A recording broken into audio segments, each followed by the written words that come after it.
Whoa, that's how we're starting? Straight out the gate with, he did it! You can already tell this courtroom's about to turn into a battlefield. But hold on.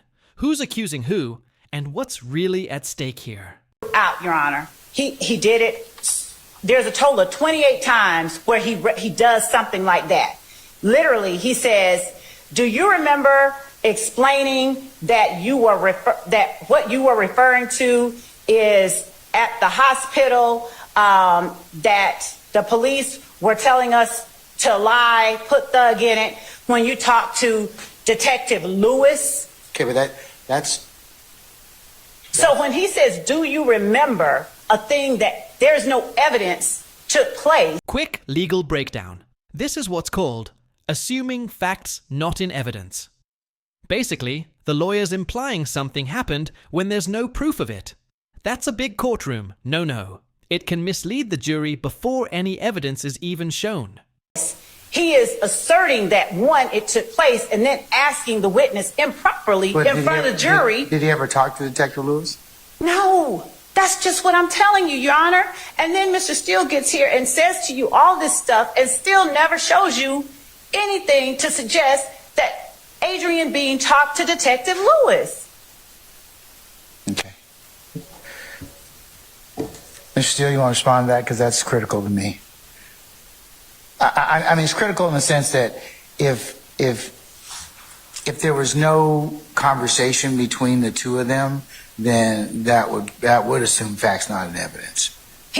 Hold on, I'm asking Mr. Steele a question now. Just hold on, Miss Love. Okay. Your Honor, on the recording that you just heard at the beginning, the first couple of minutes, and I don't have the time in front of me, it was not shown on the screen. Mr. Bean said when he spoke with the detectives or the authorities, whatever his words are, at the hospital. That's what he says. Okay, but here's her beef. If you'd have said, who'd you talk to? And he said, I talked to the detective. Well, was it Detective Lewis? Was it Detective Quinn? Was it Detective whoever? What I think that the question assumes is he did in fact talk to Detective Lewis, and he didn't. I don't know if that's true. Well, I'm not conceding that. Well, I'm going to tell you that I haven't heard anything that would indicate that's truth. Yeah, well, that you have a good faith basis to ask that. You haven't heard anything of who he spoke with. That's my point. That's the point. But you all can't. But you two, neither one of you can proffer that. Judge. It's not proper, Mr. Steele. No. Listen. It's not. It would be a violation before me for you to put that in front of this jury. You're not letting me finish. In the September 17, 2000. You are saying to the court that you have a belief that there is another statement out there. There's not. How could you say that? Because it hasn't been brought up. If it gets brought up, then we'll correct it at that point in time. But right now, I'm going to direct you not to inquire that line. You don't have a basis to do so. Not true. Well, go ahead and make a statement and see what happens. Your Honor, listen. Go ahead and make the statement in contravention to what I've just told you. Yikes. Did you catch that tone? The judge isn't just warning him. That's a test me and see what happens kind of energy. Do you think this judge is being too harsh or just keeping the courtroom in line? And I'm telling you that you will have some problems in front of me. I'm trying to articulate to you. You have told me everything at this point. You have told me that there's got to be a statement. Now, if you find the statement, I will, one, apologize to you. Two, I will take corrective action. That's probably not going to be nice to anybody. But at this point, there's nothing for me to do other than if you don't have a good faith basis to do it, you can't ask the question. Your Honor, listen. There is a recording between Detective Quinn and Adrian Bean where Adrian Bean says, I lied to your... But we don't know what he lied about. He says he lied about who he's talking about, the car. But we still don't know whether or not he had a conversation with Detective Lewis. And I made it clear. It's 10 years ago. But you said you had, in your conversation with Detective Lewis, that's what you proffer. I said, or any other detective or law enforcement. Read the transcript. I made it clear. I don't know. He doesn't remember names. He says it was Detective Quinn. Also on the recording, on Sunday, January 22, 2023, Mr. Bean is the one who said this happened in the hospital. Your Honor, I'm the one complaining about I don't have the statement. I've been asking for it. This is Brady. Clearly there was a statement made. We don't, but we don't know if there's a statement. You're supposing there's a statement, okay? And there may be. And you know what I said? And you know what I said earlier? I said if there is Brady that's not disclosed, then that particular individual is going to have some problems with me. I told you that already. Or I have a lot of different remedies I can execute at that point in time. There has to be. That's why I gave you. But you can't intimate or otherwise cross over the line when you don't have the statement to back it up. Judge, I've been robbed of the statement. But we don't know where the... So right now, the entire debate is over a mystery statement. Did it exist, or was it deleted? This kind of uncertainty is courtroom gold, because if that missing statement ever surfaces, it could flip the entire narrative on its head.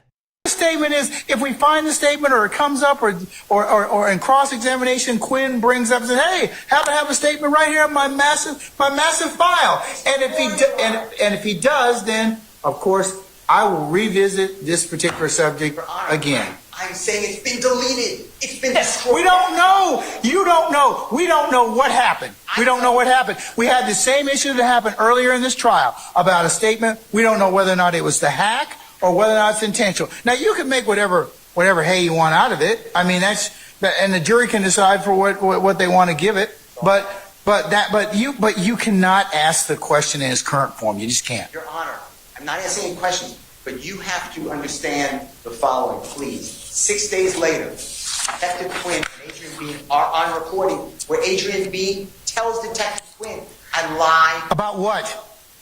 I lied. About what? Who was driving the car? He gets cut off. Detective Quinn says, yeah, tell me about it. Where's that statement? That's what I've been asking for. But that doesn't still give you the latitude at this point in time to ask that question. Now, I told you, if we find out from Quinn, and I'm telling the state that if I find out that the statement exists, there's going to be a lot of unhappy people. Well, what if you don't find out it exists? I still am entitled to it. That's my whole point. Okay, but here's the thing. You've asked me for it. I've asked them. If it comes up later, or I find out it's sitting someplace that was in possession of the state, pursuant to case law and definition, then we'll have some problems. I understand, but you're asking where you have to find the statement for. I'm telling you the statement was made. It doesn't work that way, Mr. Steele. I'm sorry. It does work that way. No, it does not. Yes, it does. No, it doesn't. And you haven't presented any case law to tell me how to do that. And I'm telling you, as the judge presiding over this case, if you do that, it's misconduct. I'm not doing anything. I'm telling you right now. I don't know what you're telling me. I'm not. I am telling you, you have no good faith basis at this point in time to ask that question right now, or to intimate that. I didn't ask any question. You are listening to District Attorney Love. I'm ready to cross-examine. I'm going to play the recording you just heard. This gentleman tells me on recording that he was at the hospital speaking with law enforcement. I want that.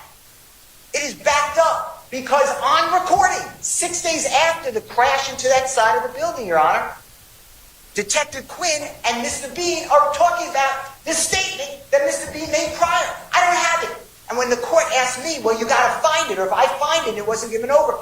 Then we'll have some problems. Then we'll have some issues. I have some issues now. I've been begging for it. The state's supposed to give this. Hold on, Mr. Okay, stop for a second. Ms. Love, have you inquired of Detective Quinn where this other statement may be? Judge, that's just it. Mr. Steele is literally manufacturing evidence. There is no other statement. I have asked whether or not there was a statement. I asked Tracy Lewis at the hospital. Let me be real clear, because he keeps conflating stuff. Adrian Bean never told Detective Quinn that he made a statement at the hospital. I have his transcript. Okay, but we don't know where he made the statement, and also he's lied. So we don't know what he lied about either. Your Honor, to be very clear. This is where things get messy. The The prosecution says there's no statement. It never existed. The defense insists it's being hidden or deleted. Classic courtroom standoff. Truth or tactics? What do you think? There's no statement. I have asked Detective Lewis. They can ask Detective Lewis. She never talked to him. Okay. Detective Quinn, who is the only person, it's not just police, the only person Adrian Bean asserts to Brian Steele in this recording that he gave us, this 10-minute recording, he said, I spoke to Detective Quinn. It's obvious that he didn't speak to Detective Quinn at the hospital because the first time he met Detective Quinn was September 17th when he pulls him in for the interview.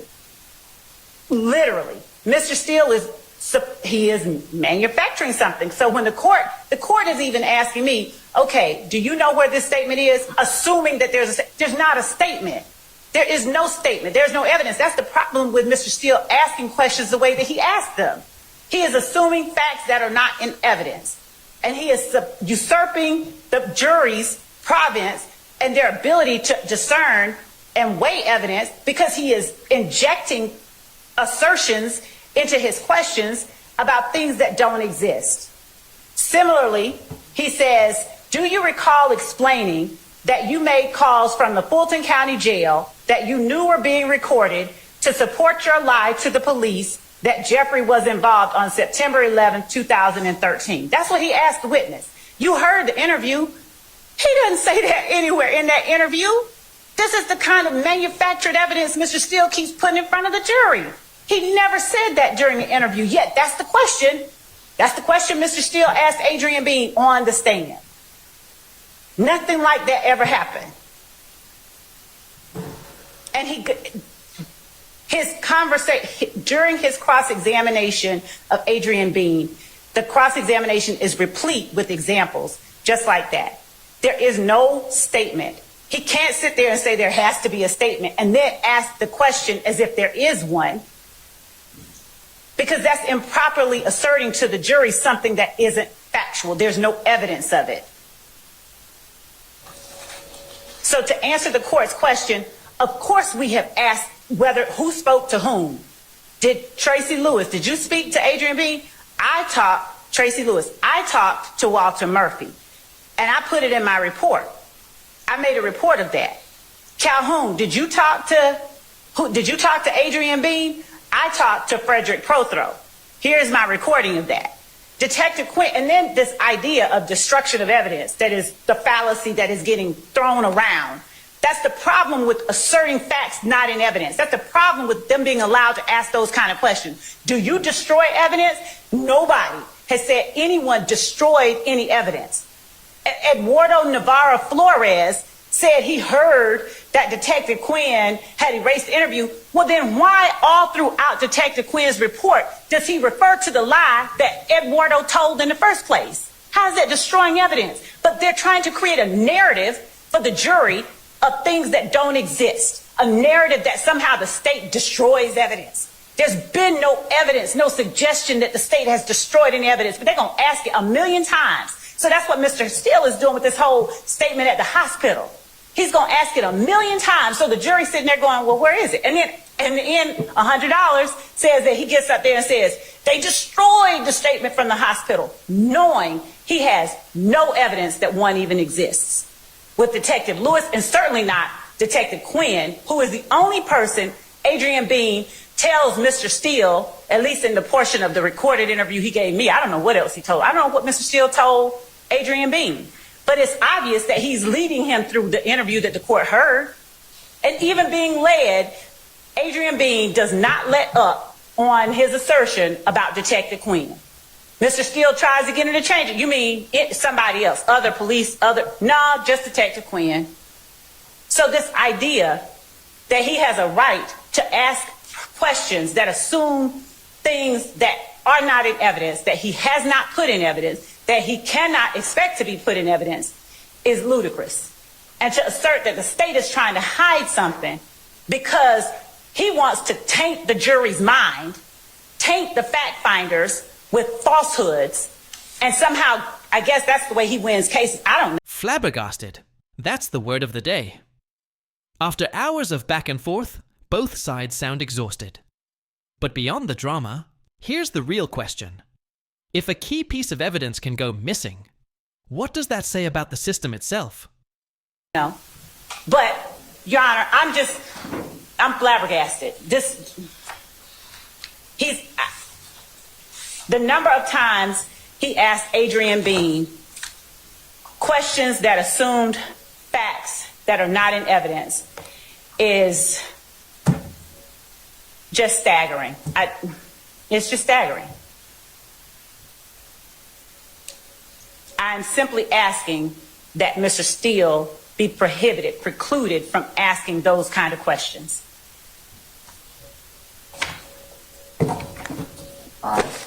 And, Your Honor, I'm asking that any reference to statements made at the hospital in the manner that he has asked them, that assume that there was one, be stricken, and that the court instructs the jury that there is no evidence of any statement made at the hospital to a Detective Lewis. And then let them weigh whether or not a statement was given to Detective Quinn. But that's not the question that Mr. Steele asked.